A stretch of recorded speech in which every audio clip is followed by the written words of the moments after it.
Confusion and fear gripping much of southern Gaza on Sunday, as Israel ordered more Palestinians to evacuate amid renewed strikes on the Strip.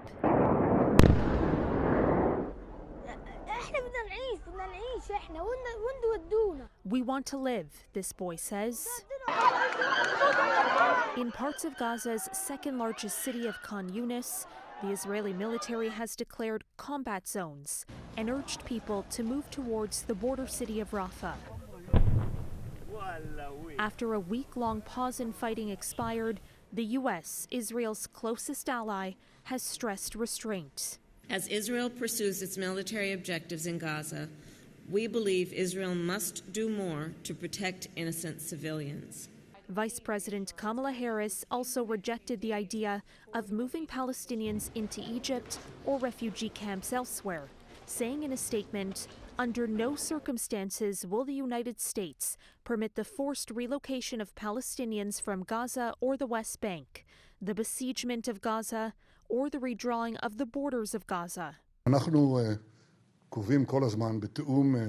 In response, Prime Minister Benjamin Netanyahu said work continued in coordination with the U.S. and international organizations to define safe areas for Gazans.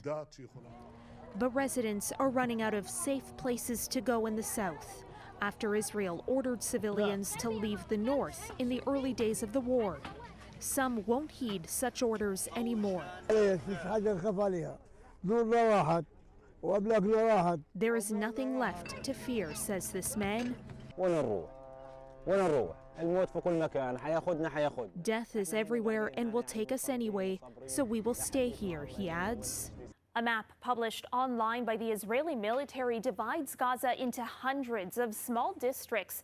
As it announced Sunday, it's expanding its ground operations across the whole of the Gaza Strip. The United Nations, which rejects the idea of safe zones, says about 80% of Gaza's 2.3 million residents are now internally displaced.